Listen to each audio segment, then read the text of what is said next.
I'm back with part 5, things to know about homeschool. This one is going to fall under the be intentional. This is going to sound a little crazy, a little unconventional, but what you need to know about being successful at homeschool is that you need to be a spy and a thief.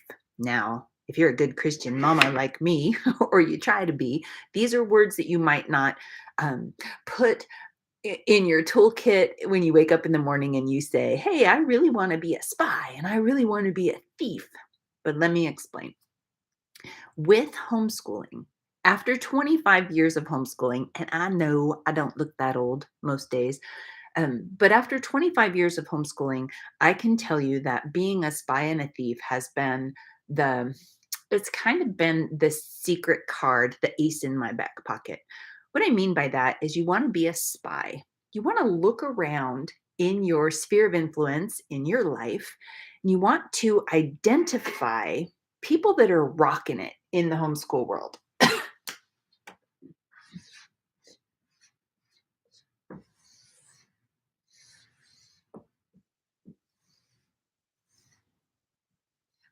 So, what does that mean? It means that they're filled with joy. They are super excited about the opportunity to educate their kids, and their kids are growing and flourishing in their homeschool environment. So, you want to identify people like that in your sphere of influence. Now, I can tell you from personal experience that when you look at a whole bunch of homeschoolers, it may only be one or two that are thriving. You may look at a group of homeschoolers and not find any. But I want you to put your spy cap on and I want you to spend the next part of your homeschool journey, whatever that is, whether it's 1 year, 5 years, or 20 in front of you, and become a professional spy. You're looking for examples that you can pattern your life after. Not everything that's going to work for them is not necessarily going to work for you. And that's okay because you're going to take it and you're going to make it your own. However, you will become a professional at identifying things that work. And this is where the thieving part, even though we're not truly thieves, I'm going to make a bag of gold.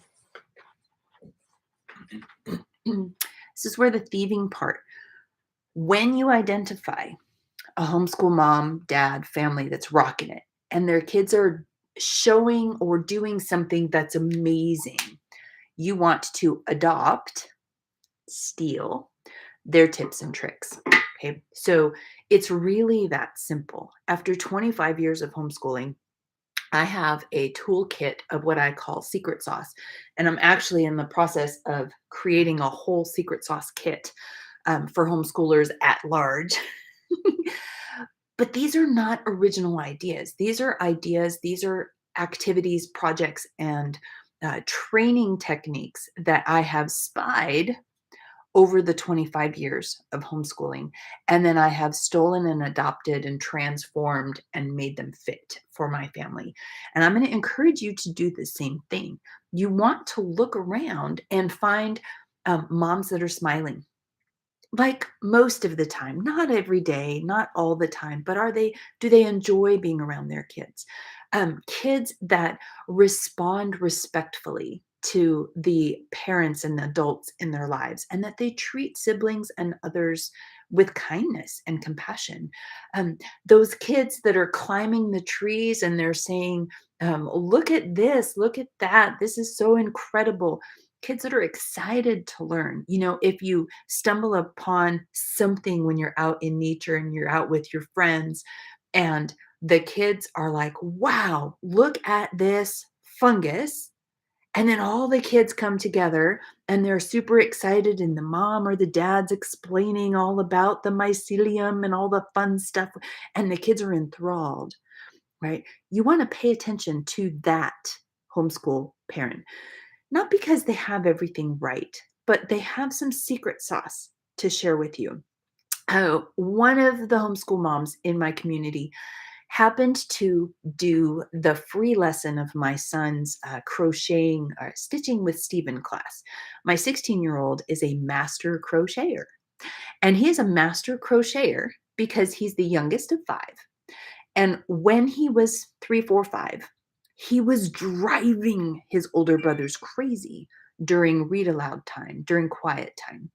And so I taught him how to chain stitch with a crochet hook and yarn.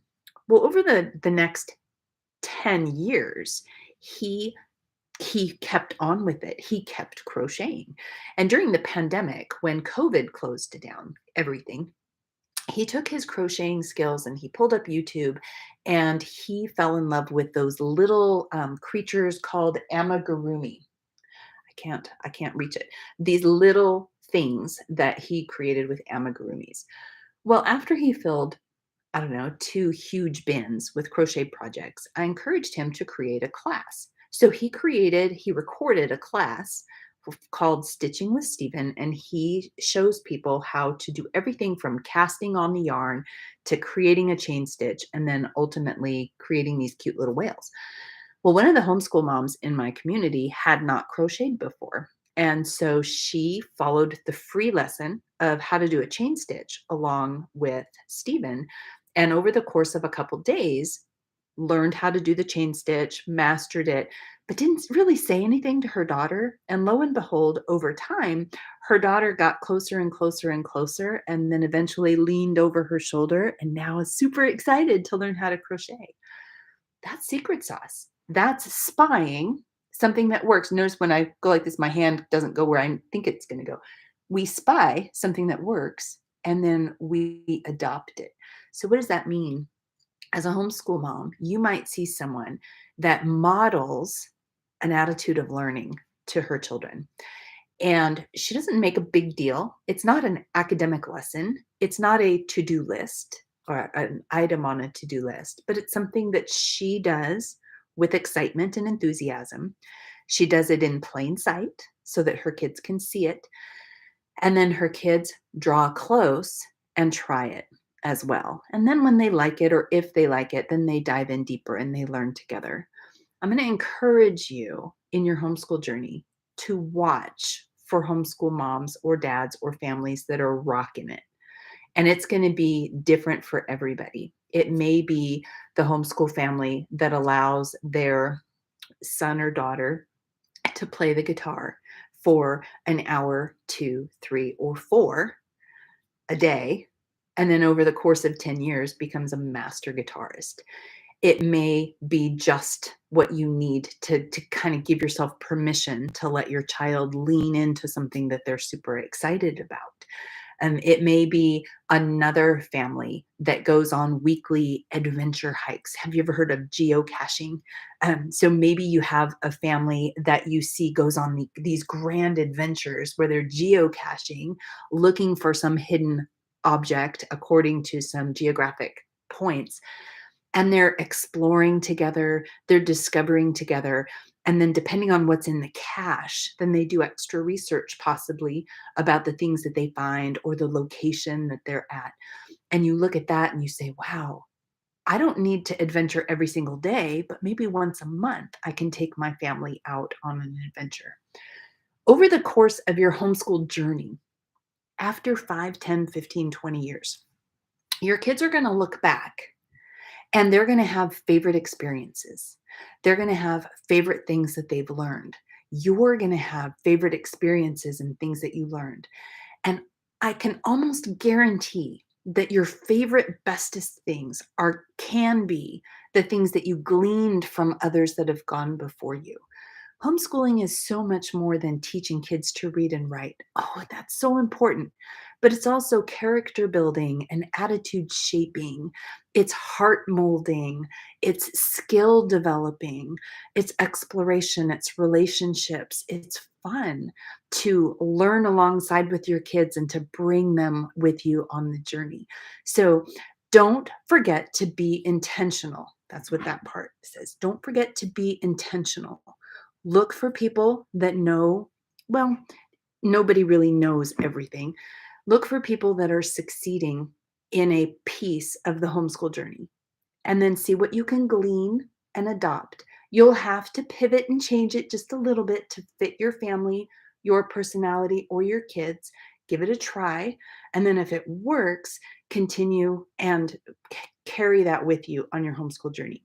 So, anyway, things to know about homeschool. Rock it. Be intentional, be a spy, be a thief. And if you have some amazing experiences, activities, or things that you've gleaned from others, please share them below in the comments so that we can learn and glean from you. Have a wonderful day. Happy homeschooling. Bye.